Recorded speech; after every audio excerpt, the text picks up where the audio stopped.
Nah, oke, untuk kelas 7E, F, dan G, Ibu berikan video pembelajaran tentang bab 3, yaitu tentang toharoh, yang artinya bersuci. Ya.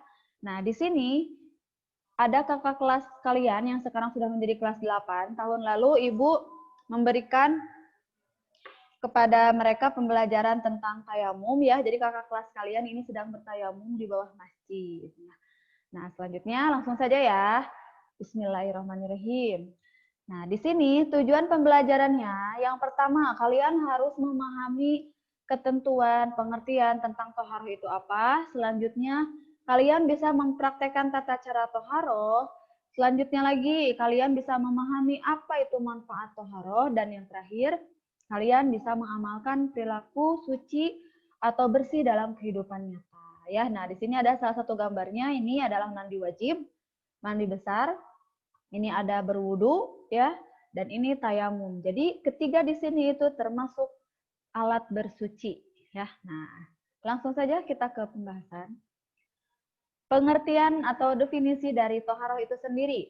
Toharoh atau bersuci adalah membersihkan diri dari hadas dan najis. Nah, jadi di sini ada dua kata, hadas dan najis ya, berbeda. Sesuai dengan perintah untuk toharoh ada di Quran surat Al-Baqarah ayat 222 yang berbunyi A'udzubillahi minasyaitonirrajim. Innallaha wa yuhibbut tawwabin wa yuhibbul mutatahhirin. Yang artinya, sesungguhnya Allah mencintai orang-orang yang bertaubat dan yang suka menyucikan diri. Ya, nah itu. Nah, di sini ada kata hadas dan najis ya. Jadi berbeda antara hadas dan najis. Apabila hadas yaitu keadaan tidak suci pada seseorang dan menghalangi untuk sholat. Nah, itu contohnya kentut, buang air kecil, buang air besar, dan menyentuh kemaluan. Itu hadas. Yang kedua, najis. Najis adalah kotoran yang menghalangi untuk beribadah. Contohnya kotoran manusia, kotoran hewan, air kencing, darah, dan air liur anjing. Nah, jadi antara hadas dan najis itu berbeda ya. Kalau hadas itu ketika seseorang dijatuhi untuk menghalangi sholat, sedangkan najis itu sesuatu yang menempel dan bisa menghalangi untuk beribadah ya. Nah, cara mensucikannya juga berbeda antara hadas dengan najis, walaupun masih ada yang sama. Oke, lanjut.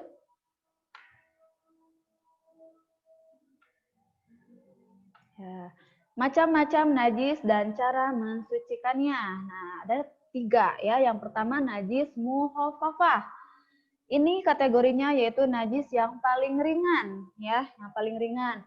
Contohnya air kencing anak-anak lelaki yang berusia kurang dari 2 tahun yang belum makan dan minum apapun selain air susu ibu. Itu contoh najis mukhafafah. Ya, cara membersihkannya cukup dengan memercikkan air ke atas najis tersebut. Contoh misalkan ada adik kalian punya adik laki-laki yang masih berumur kurang dari 2 tahun yang makan dan minumnya selain air susu ibu ya. Nah, hanya air susu ibu. Nah, jadi contoh misalkan kerudung kalian atau baju kalian terkena air kencing adik kalian yang berusia kurang dari 2 tahun yang belum makan apapun. Nah, jadi cukup membersihkannya dengan memercikkan air ke dalam najis tersebut. Itu sudah suci ya. Nah, selanjutnya najis mutawasitoh yang kedua. Najis yang berada di pertengahan.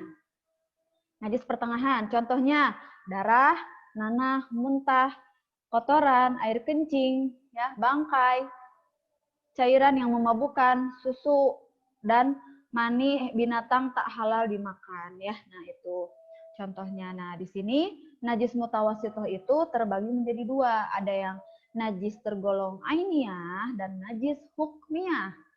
Nah, apa bedanya, Bu? Kalau najis mutawasitoh hukmiyah yaitu yang najis yang tidak terlihat wujud dan baunya. Ya, jadi sudah tidak terlihat wujud, rasa maupun baunya, akan tetapi dia masih dikatakan najis ya. Contohnya air kencing anak laki-laki yang sudah mengering. Nah, itu kan sudah hilang tuh wujudnya, sudah hilang juga baunya, tetapi masih dikatakan najis karena itu termasuk air kencing ya laki-laki yang sudah lebih dari 2 tahun. Itu contoh najis mutawasitoh hukmiyah. Nah, sedangkan najis mutawasitoh ainiyah itu yang terlihat ainun mata ya. Nah, contohnya apa Bu? Contohnya kotoran hewan misalkan, kotoran cicak yang masuk ke dalam air ember untuk wudhu misalkan ya. Nah, itu berarti itu juga masih dikatakan najis mutawasito atau menempel kepada mukena atau sarung yang akan dipakai untuk beribadah. Itu juga contohnya ya. Cara mensucikannya bagaimana Bu? Caranya dengan air mutlak atau air yang bersih hingga hilang 3 perkara. Apa Bu yang hilangnya?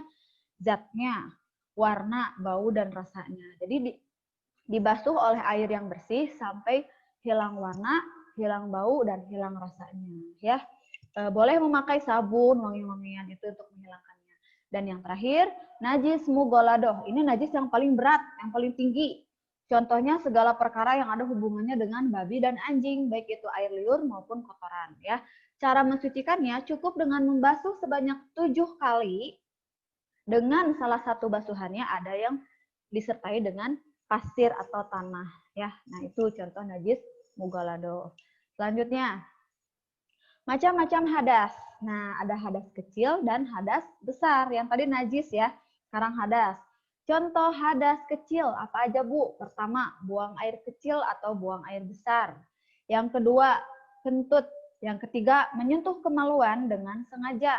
Yang keempat, tidur nyenyak ya. Nah, ini termasuk hadas kecil. Seseorang dikatakan batal wudhu atau salatnya apabila telah berhadas kecil. Maka dari itu, seseorang ini harus berwudhu kembali ataupun kalau tidak ada air berarti dengan cukup bertayamum ya. Jadi dengan wudhu dan tayamum untuk hadas kecil. Nah, sedangkan hadas besar apa saja Bu? Yang pertama, berhubungan antara suami dan istri. Yang kedua, keluarnya air mani bagi laki-laki. Yang ketiga, haid bagi perempuan yang sering datang 1 bulan sekali ya. Yang keempat, melahirkan. Yang kelima, nifas. Dan yang keenam, meninggal dunia. Nah, jadi yang 6 orang ini adalah orang yang tergolong memiliki hadas besar. Maka tidak sah apabila seseorang masih berhadas dalam keadaan 6 orang ini dia beribadah ya. Apalagi yang ini yang nomor 6 nih, meninggal dunia berarti dia sudah putus beribadahnya, tetapi tetap dia di akhir harus dimandikan ya. Nah, selanjutnya macam-macam toharoh, ini ada 3 ya. Tadi ini berwudu, menghilangkan hadas kecil dengan air. Contohnya kentut, buang air kecil, buang air besar. Perintah wudu dan tayamum ada di Quran surat Al-Maidah ayat 6. Bisa kalian buka dan baca terjemahnya ya, itu termasuk fardu wudu. Selanjutnya mandi wajib adalah bersuci karena melakukan hadas besar. Hadas besar yang 6 tadi ya, contohnya yang 6 tadi.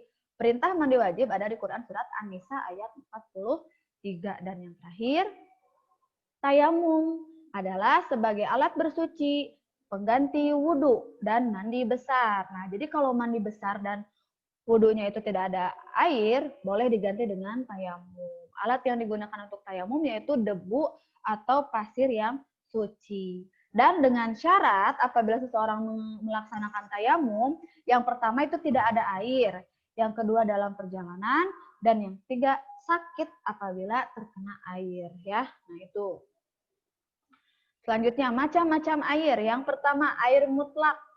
Air mutlak itu air yang belum tercampur dengan sesuatu benda lain atau tidak terkena najis ya. Air ini suci dan mensucikan. Bisa dipakai untuk beribadah atau bersuci. Contohnya Bu, air hujan, air laut, air sungai, air sumur, air salju, air embun dan air dari mata air. Ya, itu contohnya. Jadi bisa dipakai untuk wudhu dan mandi besar. Selanjutnya air makruh atau musyammas adalah air yang dipanaskan dari terik matahari dalam logam yang dibuat dari besi, baja, tembaga, aluminium yang masing-masing benda itu berkarat ya. Nah, jadi makanya kalian tidak boleh menggunakan air musyammas karena air itu memiliki kadar besi yang kurang bagus untuk kulit sehingga lebih baik ditinggalkan saja ya. Selanjutnya air tahir ghairu mutahhir, suci tetapi tidak mencucikan. Kenapa, Bu? Karena air tersebut sudah tidak dapat dipakai untuk bersuci karena sudah dicampur dengan zat yang lain. Contohnya air kopi, air susu, air kelapa muda, dan lain sebagainya ya. Selanjutnya, air mustakmal adalah air suci sedikit yang kurang dari 2 kulah dan sudah dipergunakan untuk bersuci walaupun tidak berubah sifatnya. Nah, ini contohnya misalkan kalian berwudu karena airnya sedikit kurang dari 2 kulah. Jadi kalian berwudunya di bawahnya diberi ember agar air tersebut tidak terlalu jatuhnya banyak ya sehingga air tersebut bisa digunakan kembali. Tetapi tidak lebih baik tidak usah digunakan kembali ya. Nah, itu selanjutnya.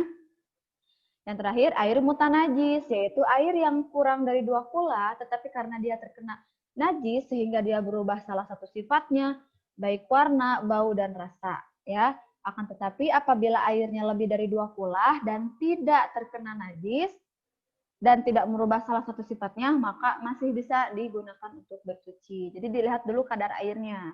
Kalau airnya sedikit, tetapi yang terkena najisnya banyak, berarti dia sudah tidak bisa digunakan untuk bersuci. Akan tetapi kalau airnya banyak, hanya ditetesi oleh misalkan satu kotoran kecil, tetapi tidak merubah zat airnya, berarti dia masih bisa digunakan untuk bersuci. Selanjutnya, nah di sini ada niat untuk wudhu ya secara benar menurut Quran surat Al-Maidah, nih ayat 6 tadi. Ini untuk niatnya, nawaitul wudu'a li rabbil hadasil asgori fardolillahi ta'ala. Apabila tidak tahu Arabnya, langsung saja. Saya niat wudhu untuk menghilangkan hadas kecil karena Allah Ta'ala. Ini yang fardu ya, fardu itu rukun. Atau sesuatu yang apabila tertinggal, maka tidak sah untuk melakukan sholat. Ya. Nah, ini yang wajibnya. Berarti apa saja pertama? Niat. Sambil mencuci tangan dan sela-sela jarinya dibersihkan ya. Selanjutnya yang kedua, membasuh seluruh wajah. Membasuh seluruh wajah sebanyak 3 kali dan menyela-nyela jenggot kalau ada jenggotnya. Selanjutnya, membasuh tangan kanan, kemudian kiri hingga siku ya. Di tangan itu hingga siku. Sambil menyela-nyela jari jemari 3 kali, kanan 3 kali, kiri juga 3 kali. Selanjutnya, mengusap sebagian kepala 3 kali. Jadi mengusap sebagian kepala itu sampai terasa di ubun-ubun itu, oh dingin, air itu nempel. Nah begitu, jadi jangan hanya ciprat-ciprat, kalau itu bukan mengusap kepala ya, tapi diusap, apalagi yang laki-laki nih ya. Jadi harus sambil diusap ke belakang, bisa dibuang dari telinga. Gitu, ya. Nah, untuk perempuan yang berkerudung, bisa ciputnya agak dibuka, yang penting airnya itu terasa menyerap di dalam kulit kepala. Itulah ya. Nah, selanjutnya yang kelima, membasuh kedua kaki 3 kali hingga mata kaki ya. Nah, jadi harus sampai mata kaki sebanyak 3 kali. Dahulukan dulu yang kanan, baru yang kiri, sambil membersihkan jari jemarinya juga. Selanjutnya yang terakhir, tertib atau berurutan. Jadi tidak sah apabila seseorang berwudu tidak berurutan ya. Dia harus berurutan. Berarti Bu, menghirup air ke dalam hidung, mengusap kedua telinga, nah itu berarti termasuk sunnah ya.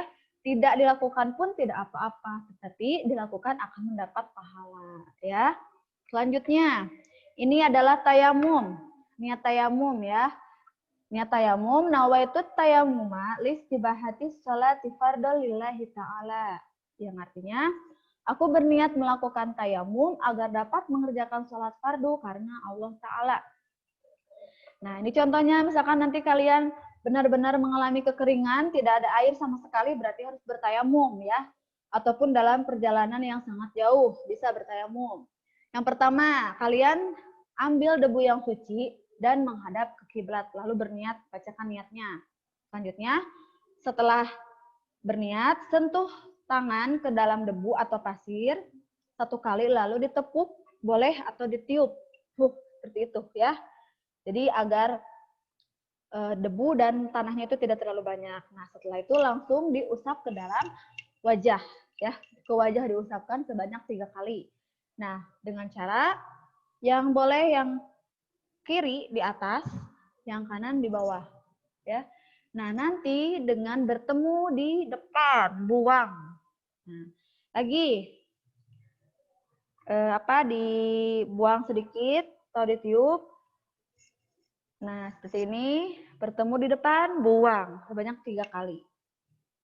Lagi, tepuk, seperti ini, dibuang 3 kali. Ya, nah sudah, kalau sudah itu, ambil lagi, tepuk, sekarang untuk tangan. Tangan, nah ini ketemu ya, jari ketemu jari, ya, di gini. Terus sampai siku, setelah itu putar balik sikunya ke sini, bertemu ujung jempol dan jempol. Nah, seperti itu 3 kali ya. 3 kali jangan lupa. Selanjutnya, sekarang yang kiri. Jari ketemu jari, ya ini telapak dengan alas ya. Putar, lalu jempol ketemu jempol dibuang sebanyak 3 kali. Nah, jadi untuk tayamum cukup mengusap wajah dan tangan saja dengan debu atau tanah ya. Nah, itu. Ingat, tidak ada kaki, kumur-kumur dan telinga ya, berbeda dengan berwudu. Selanjutnya yang terakhir. Tata cara mandi besar atau mandi junub. Ini niatnya. Apabila laki-laki misalkan sudah bermimpi, untuk perempuan sudah haid ya di umuran kalian. Nah, ini cara mandi besarnya. Nawaitu ghusla li raf'il hadasil akbari fardhu lillahi ta'ala. Saya niat mandi menghilangkan hadas besar karena Allah Ta'ala. Tata caranya, yang pertama, mencuci kedua tangan dengan niat ikhlas karena Allah. Sambil mencuci, sambil berniat. Yang kedua, bersihkan kemaluan dengan tangan kiri. Kenapa tangan kiri, Bu? Karena tangan kanan itu untuk makan ya. Nah, itu.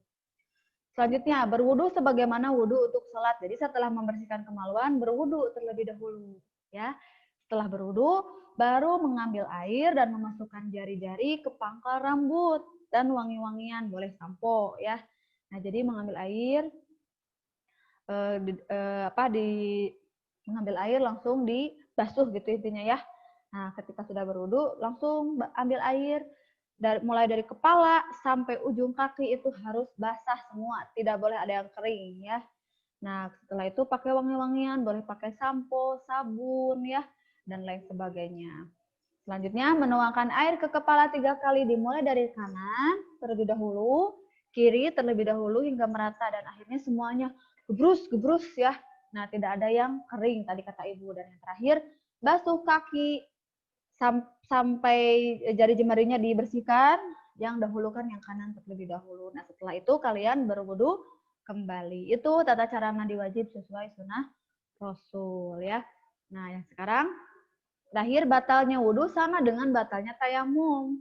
Batal wudu apa saja, Bu? 1, kalau sesuatu yang keluar dari salah satu 2 jalan, baik kubul maupun dubur ya. Baik itu kentut maupun BAB. Yang kedua, tidur, hilang akal ya. Yang keempat, hilang akal, gila, mabuk, ayan, dan lain-lain. Itu yang ketiga. Yang keempat, menyentuh perempuan atau laki-laki yang bukan muhrim. Jadi bersentuhan antara kulit laki-laki dan perempuan. Itu batal, membatalkan wudu ya. Yang kelima, menyentuh kemaluan dengan telapak tangan. Jadi tidak ada pembatas, langsung dengan telapak tangan. Itu langsung batal wudunya. Selanjutnya, yang di bawahnya ini makruh. Kalau makruh itu lebih baik ditinggalkan. Apa saja, Bu? Pertama, berlebihan dalam menggunakan air. Karena Islam itu tidak mengajarkan untuk berlebih-lebihan ya. Secukupnya saja. Apabila sudah berwudu, tutup kerannya. Selanjutnya, berbicara dengan sengaja selain berzikir. Ini juga sama makruh. Yang selanjutnya, meminta tolong pada orang lain atas wudu kecuali uzur. Jadi tidak boleh meminta tolong kepada orang lain terkecuali dia sakit. Yang terakhir, mengeringkan anggota wudu. Jadi sebaiknya kalau kalian sudah wudu itu biarkan saja airnya mengering sendiri, jangan dikeringkan oleh handuk ya. Karena air yang jatuh dari wudu itu adalah nanti akan menjadi saksi di akhirat nanti ya, bahwa kita itu beribadah kepada Allah seperti itu ya. Nah, begitu pula dengan batalnya tayamum. Segala perkara yang membatalkan wudu, maka tayamum pun batal ya. Selanjutnya, mengetahui air juga sama. Apabila seseorang hendak bertayamum, tetapi ketika dia baru berniat, terdengar nih suara percikan air, oh berarti batal tayamumnya karena sudah terdengar suara air ketika sebelum sholat ya. Nah yang terakhir murtad, seseorang yang keluar dari Islam itu bahkan batal, bukan tayamum dan wudunya saja ya, berarti sudah di luar Islam kan, berarti dia sudah tidak berpegang lagi dengan agama Allah ya. Nah itu, dan yang terakhir manfaat dari toharoh yang pertama itu mendidik manusia agar selalu hidup bersih dan suci ya. Nah sebagaimana sesuai dengan bunyi hadis, an-nadafatu minal iman, kebersihan adalah sebagian dari iman. Nah berarti barang siapa yang dia beriman, berarti dia akan selalu menjunjung tinggi kebersihan ya. Nah, selanjutnya dicintai Allah Subhanahu wa taala. Jelas karena Allah itu tadi ya di Quran surat Al-Baqarah ayat 222, sesungguhnya Allah itu mencintai orang yang bertaubat dan yang menyucikan diri, ya. Selanjutnya menjaga badan tetap segar, nyaman dan sehat. Ya, jadi orang yang bersih, rapi, pasti dia tuh segar bugar karena dia kehidupannya sehat, tidak kotor dan jorok. Selanjutnya memelihara keindahan, ya. Karena Allah itu suka keindahan. Jadi kan kalian juga enak nih lihat yang indah-indah. Nah, berarti sama, kita juga harus coba junjungkan keindahan dan kebersihan ya.